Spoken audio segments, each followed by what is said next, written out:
Imagine standing next to a racing car, all sleek carbon fiber, built to handle incredible forces. Now, think bigger. Imagine building something, a container maybe, that's so strong it's designed to actually contain an explosion. Sounds a bit like science fiction, doesn't it? But with these advanced materials, like carbon fiber-reinforced polymer CFRPs, it's not fiction at all. It's a very real, very important engineering challenge. Today, we're going to dive deep into a really fascinating new study. It looks at how these amazing materials handle extreme dynamic loads. We're talking internal explosions. And crucially, how scientists are getting, well, much closer to predicting how they'll behave with almost uncanny accuracy. Yeah, what's really exciting here is how this research tackles a critical problem, making sure these high-performance composite pressure vessels are safe and reliable. We'll get into why understanding their dynamic response, how they react instantly, is so vital, and how these cutting-edge computer simulations are basically changing the game for designing them. We'll uncover the exact ways they get damaged when pushed right to the absolute limit. And that brings up a key question, doesn't it? How can we actually trust these digital simulations if we don't do a real-world explosion every time? So our deep dive today, it's grounded in a top-tier research paper. It was published in Fracture and Structural Integrity by K.M. Hammond and colleagues, and it focuses specifically on dynamic damage analysis of carbon fiber-reinforced polymer composite pressure vessels. Okay, let's unpack that. CFRPs. When we talk about them, we're basically talking about material superheroes, right? They have this exceptional strength-to-weight ratio and stiffness to weight, too. Think about it. Incredibly light and incredibly strong, which makes them just crucial for really demanding uses, especially as what engineers call confinement vessels. Now, these aren't just any old tanks. They're built specifically to prevent catastrophic failures, like containing all the debris from an explosion. And that's why understanding precisely how they behave under extreme force is so incredibly important. Not just for engineers, but really for public safety, too. Exactly right. And that leads us straight into a major practical issue. Actually testing these vessels under realistic dynamic loads, like setting off a real explosion inside, is, well, prohibitively expensive and hugely resource intensive. Imagine the facilities, the safety protocols, the costs of blowing up vessel after vessel. So there's this growing trend, and it's really necessary, towards reducing how much destructive testing we do. And how do we do that? By developing these very sophisticated, high-fidelity, finite element analysis models, FEA models. Okay, that sounds great for, saving time and money. But if we're doing fewer physical tests, how do we make absolutely sure these digital models are, well, completely trustworthy? Especially for something critical like containing a blast. What's the main hurdle in making sure they're valid? That's a really critical point. See, FEA isn't just a cost saver. It actually improves safety significantly because engineers can predict potential failures before they happen in the real world. And it speeds up research and development hugely. You can tweak designs digitally so much faster than building physical prototypes. But, and this is the key for these models to be truly reliable, they need what's called Rational Experimental Computational Correlation, RECC. Basically just means your digital predictions have to match up closely with real-world experimental results. That correlation, that's the aha moment.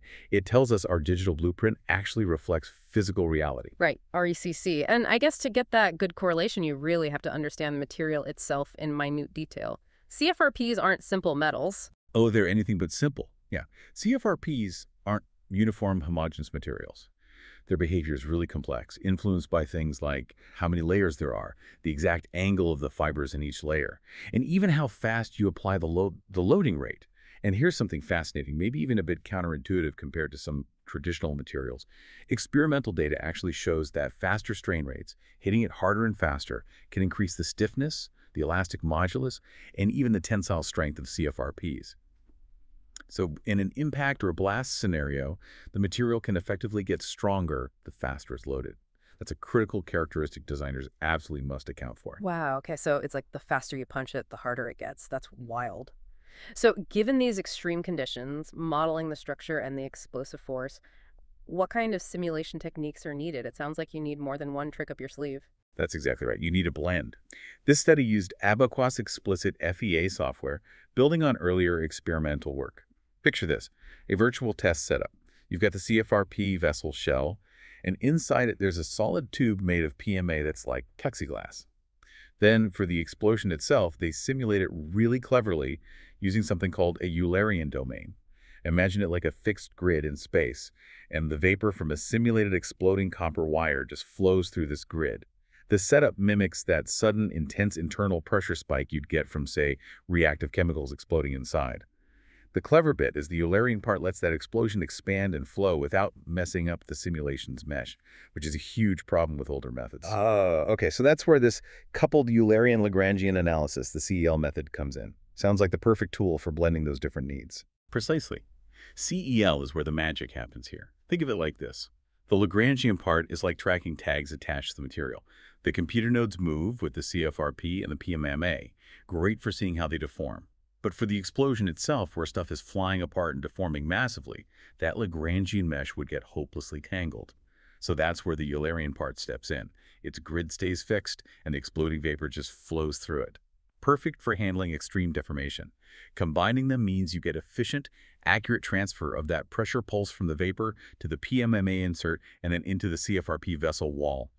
The real breakthrough is that this blend lets them model both the fluid dynamics of the blast and the structural response of the vessel together accurately. It solves a huge headache in modeling these events. That makes sense. And to get that accuracy, I assume the digital version of the CFRP itself has to be incredibly detailed. How did they actually map the material layers? Oh, the level of detail is pretty remarkable. They looked at two main CFRP setups. One was called uniaxial, 0 degrees 10. All the fibers ran circumferentially, basically wrapping around the hoop direction of the vessel. The other was an angle ply, plus 45 degrees, 5. Here, the layers alternated, with fibers angled at plus 45 degrees and minus 45 degrees to that hoop direction. Both were just 1 millimeter thick overall, but made of 10 individual layers, each only 0.1 millimeters thick. And here's why that detail matters. They modeled each of those 10 layers separately, with its own elements, not just treating it as one solid chunk. Why? To capture delamination. That's when the layers start separating at the interfaces, which is a really common failure mode in composites. And for the CFRP elements themselves, they use something called continuum shell elements. Think of them as smart, thin digital slices that capture how the shell bends and reacts through its thickness really well, but without the massive computational cost of modeling every single fiber in 3D. It's about finding that sweet spot between accuracy and efficiency. Okay, got it. So complex materials, incredibly fast, intense forces. How do you even start to classify the damage? What tools or criteria do engineers use to diagnose how these composites are failing under blast? Right, you need specific diagnostic tool. They use a powerful combination for what's called intralaminar damage. That's damage within a single layer, like fiber snapping or the matrix material cracking. They use the Hashin criterion. This is a well-established, physically based method. It's good because it can actually tell the difference between fibers failing and the matrix failing. Okay, so Hashin looks inside the layers. What about when the layers themselves pull apart, that delamination you mentioned? Exactly. For that interlaminar damage, which often manifests as spallation layers separating, they use the virtual crack closure technique, or VCCT. VCCT is really effective for tracking how cracks actually grow and propagate between the layers. So the really neat thing in this study is that they successfully combined both Hashin and VCCT in the same simulation. This gives them a comprehensive picture of both main types of damage happening at the same time, which is a big step forward, actually. You get the full story of the failure in one analysis. Right, and that leads us to the results. This is where it gets really fascinating, isn't it? This like microsecond by microsecond breakdown of the failure. What did the simulations show for that angle ply layup? Yeah, the simulations painted a very precise picture, a chronology of failure for that plus 45 degrees, 5 angle ply layup. It happens incredibly fast. First, they saw the matrix. Remember, that's the glue holding the fibers fail in tension at just 3.26 microseconds. Almost immediately after, at 3.7 microseconds, matrix compressive failure started. Then, a tiny bit later, the fibers themselves started to go. Tensile failure at 5.24 microseconds.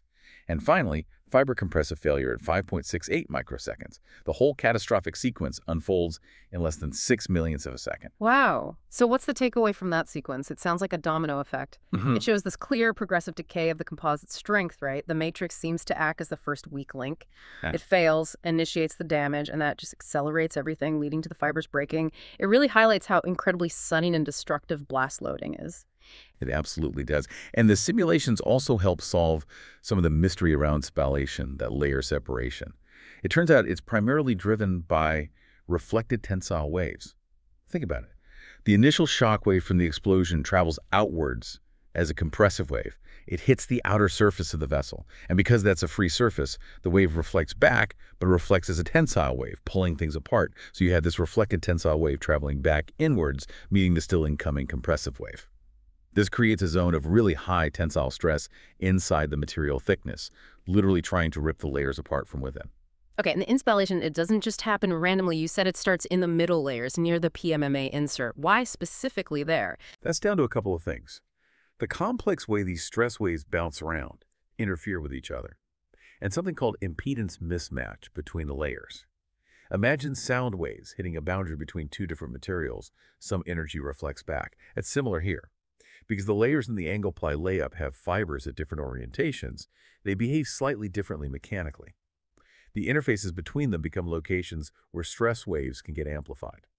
This makes those interfaces, particularly in the middle layers where these interactions are strongest, vulnerable to being pulled apart. And that's also why spallation was less severe in the 0°10 layup, the uniaxial one.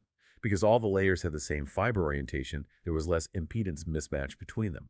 The simulations also clearly showed what's called modi fracture was dominant for spallation. That means the layers were being pulled directly apart, not shearing past each other. This confirms it's that through thickness tensile stress caused by the wave reflections, that's the main driver. And the really crucial part, I guess, for validating this whole approach is how well did these virtual explosions actually match the real-world experiments? How accurate were the numbers? The agreement was actually very impressive, very strong.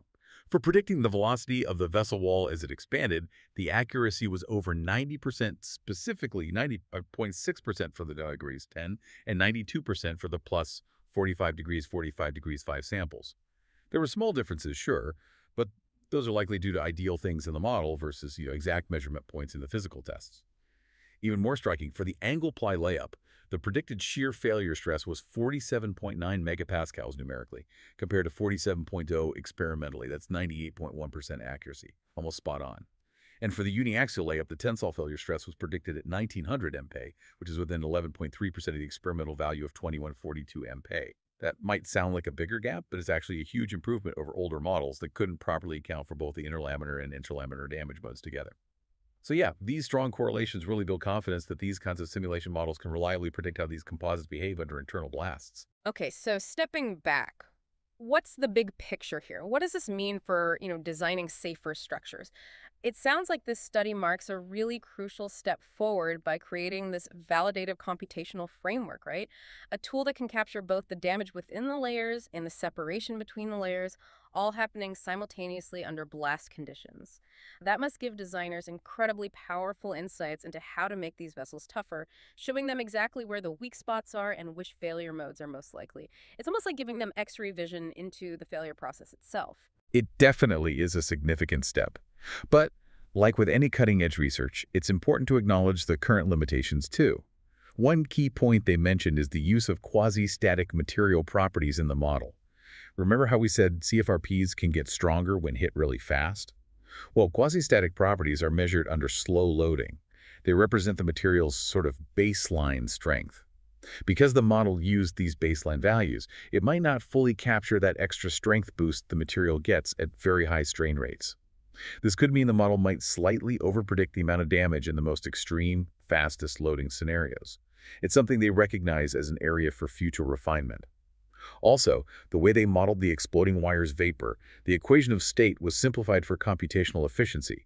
It doesn't capture every complex detail of the explosion physics, another area to improve down the line. Right. Always room for refinement. And that naturally leads to what's next. Where does the research go from here? Incorporating those strain rate effects you just mentioned sounds key. Absolutely. Yeah. Future work will definitely focus on integrating more sophisticated material models that account for how strength changes with strain rate. Also refining the boundary conditions in the simulation, making the virtual environment even more realistic, and of course, validating the models against a wider range of experimental data, different explosion energies, maybe different types of CFRPs, different vessel geometries.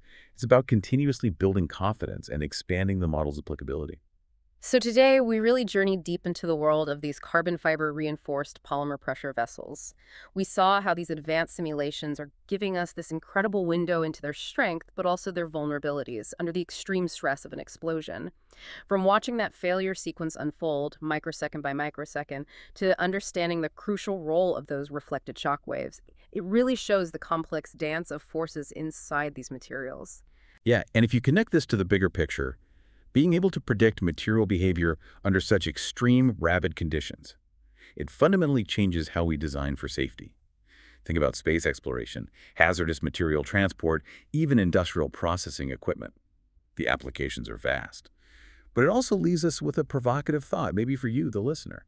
As these digital models become so realistic, almost indistinguishable from physical reality in some cases, how might that change our fundamental reliance on physical testing? Not just in engineering, but perhaps in other scientific fields too. That's a great question to ponder. This research doesn't just make confinement vessels safer, it really pushes the boundaries of materials science and computational engineering. It paves the way for innovations that could protect us in ways we're maybe only just beginning to fully grasp. Until next time, keep exploring, keep asking questions, and keep digging deeper.